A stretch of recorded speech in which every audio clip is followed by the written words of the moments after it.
YCP పాలనలో జరిగిన MP, corporation, Tirupati cooperative town బ్యాంకులో అవినీతి, ఎలక్షన్లపై పూర్తి విచారణ జరిపి సంబంధిత వ్యక్తులపై అలాగే ప్రభుత్వ డిపార్ట్మెంట్లో జరిగిన దోపిడీ, అక్రమాలపై కూడా చర్యలు తీసుకుంటామని తెలుగుదేశం పార్టీ ప్రముఖ నాయకులు మబ్బు దేవనారాయణ రెడ్డి వెల్లడించారు. తిరుపతి ప్రెస్ క్లబ్లో బుధవారం మీడియా సమావేశంలో టీడీపీ నాయకులు సిద్ధారెడ్డి, విజయ్, భాస్కర్, రవి, శంకర్ రెడ్డి, షణ్ముగం, వాసు తదితరులతో కలిసి మబ్బు దేవనారాయణ రెడ్డి మాట్లాడుతూ సీఎం చంద్రబాబు అవినీతిని ప్రోత్సహించాడని తెలియజేశారు. చివరకు టీడీపీ వారైనా తప్పు చేస్తే వదిలిపెట్టారన్నారు. తిరుపతిలో వైసీపీలో కొనసాగిన తమ బంధువులైనా తప్పు చేసి ఉంటే వదిలిపెట్టే ప్రసక్తి లేదని స్పష్టం చేశారు. ప్రపంచంలో ప్రముఖ టూరిస్టు ప్రదేశాలు సింగపూర్, మలేషియా తదితర వాటితో సమానంగా తిరుపతిని కూడా అభివృద్ధి చేయాలని సీఎం చంద్రబాబును ఈ సందర్భంగా కోరారు. తిరుపతిలోని వారికి వెంకన్న భక్తులే దేవుళ్లని తెలియజేశారు. ఎందుకంటే భక్తులు కొండకు రానిదే వెంకన్న లేడని, కావున భక్తులే తిరుమల తిరుపతి వాసులకు దేవుళ్లన్నారు. తద్వారా తిరుపతి ప్రజలు ఆర్థికంగా జీవిస్తున్నారని వివరించారు. తిరుమల శ్రీవారి సొమ్మును తిన్న ఎవరైనా వెంకన్న ఆగ్రహానికి బలికాక తప్పదన్నారు. స్వామి సొమ్మును తిన్న ఎందరో పతనమవ్వడం తాను చూశానన్నారు. అమరావతిలో ప్రమాణ స్వీకారం చేసిన ప్రతి ఒక్కరికి అభినందనలు తెలియజేశారు. సో మా ముఖ్యమంత్రి గారు ఎలా చెప్తారో, ఏం చెప్తారో దాన్ని తూచా తప్పకుండా పాటిస్తూ ప్రజలతో మమేకమవుతూ వాళ్ళకి ఈ 5 సంవత్సరాలు ఏదైతే కోల్పోయారో దాన్ని మొత్తం తిరిగి ఇప్పించి, తిరిగి చేసి వాళ్ళకి పూర్తిగా న్యాయం చేసేమి, యువతకైతేనేమి, మహిళలకైతేనేమి, ముసలి వాళ్ళకైతేనేమి, పెద్దవాళ్ళకైతేనేమి, ఉద్యోగస్తులకైతేనేమి, ఎవరికైనా కూడా ఇంతకాలం ఎంత అన్యాయం జరిగిందో అదంతా కూడా ఆయన ఫుల్ఫిల్ చేస్తాడు అనేసి పూర్తి నమ్మకంతో మేమే చెప్తున్నాం.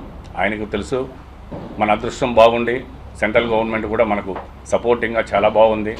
సో ఈ 5 సంవత్సరాల్లో ఖచ్చితంగా నాకు తెలిసి 1-2 సంవత్సరాల్లోనే రాజధాని కంప్లీట్ చేస్తాడు, పోలవరం కంప్లీట్ చేస్తాడు.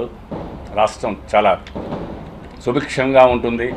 భారతదేశంలో అన్ని రాష్ట్రాల కంటే కూడా ఈ 5 సంవత్సరాలు కంప్లీట్ అయ్యే లోపల భారతదేశంలో అంతా కూడా ఆంధ్రప్రదేశ్ అనేది టాప్ 1లో నిలబెట్టగలిగే కెపాసిటీ ఉన్న ఒకే ఒక్క ముఖ్యమంత్రి మా నారా చంద్రబాబు నాయుడు గారని వల్ల గుర్తు చెప్తున్నాం. ఆయన చేస్తాడు, చేసి చూపిస్తాడు. ఇక్కడ వైసీపీ నాయకులు మన కార్పొరేషన్లో ఈ 1 వీక్లో మొత్తం అంతా ఎత్తుకుంటే ఎన్ని అక్రమాలకు పాల్పడ్డారో, రోడ్ల విషయంలో అయితేనేమి, అసలు ఏది ఎత్తుకున్నా అవినీతి అనేది లేకుండా జరుగున్నది. కార్పొరేషన్లో ఎంత అవినీతి జరిగిందో మొత్తం ఆర్టీఐకి కూడా మేము అప్లై చేస్తున్నాం. 19 నుంచి 24 వరకు ఏం జరిగింది, ఎంత డబ్బు ఖర్చు అయింది, ఎంత డబ్బు కలెక్ట్ అయ్యింది, దేనికి ఎంతెంత ఖర్చు పెట్టారనేసి మేము ఆర్టీఐ నుంచి రిపోర్ట్ తీసుకుంటున్నాం. ఆ తర్వాత ఎంక్వైరీ ఖచ్చితంగా ఉంటుంది. దీంట్లో ఎవరెవరు డబ్బులు తిన్నారో, ఎంతెంత దోచుకున్నారో కక్కిస్తాం.